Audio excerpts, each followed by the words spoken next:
for, people who might be watching your things and who are in sort of the depression anxiety community, what sort of advice, if you have any advice, or what sort of advice you have for them? That's a big question. Mm-hmm. It's hard because the way I came out of my depression is obviously a unique and different thing. I mean, I hate to sound like a special snowflake, but No, it's okay. I worked through my depression by making Yu-Gi-Oh! Abridged, and I guess ultimately I worked on something I was passionate about, and in doing so, I met other people who were equally passionate, and I made connections with other people who. And the thing about depression is, it's not something you can just get medicine for or get a cure. Like, it doesn't really work that way. You have to sort of slowly climb out of that. Mm-hmm. And the fortunate thing for me was I had a lot of people there for me who were helping me climb up.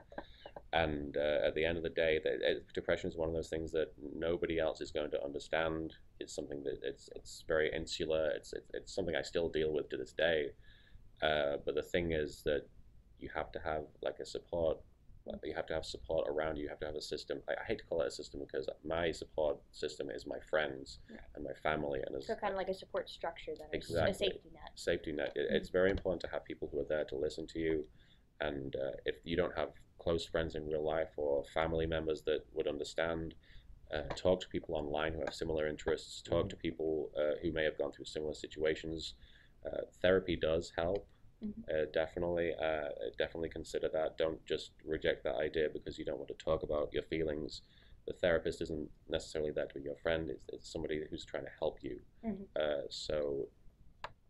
the important thing to remember is never to give up, because my story is one that started in a really bad place.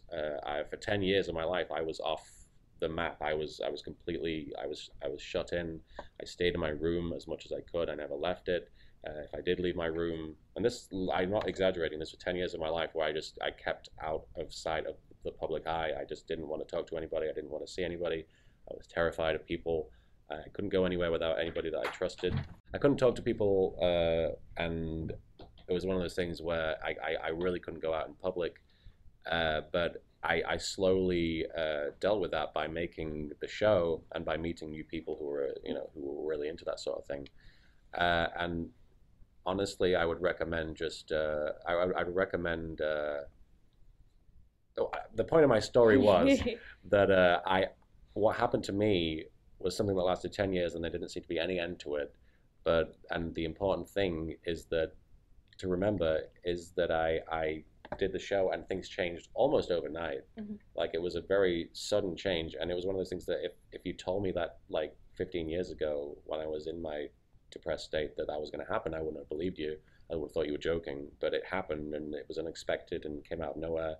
So if you think you're worthless, if anybody out there thinks they're worthless, then I was in the same spot, and suddenly I'm in this strange position where everybody but me would disagree. It was really crazy. So don't ever give up on yourself. And now you have a line out of the 37,000 people at Otakon who are waiting to meet you. It's really weird. It's really strange. I have to say, like I said, tomorrow's another day, and for me it was a very, very different life. So it feels like a different existence. So. Cool.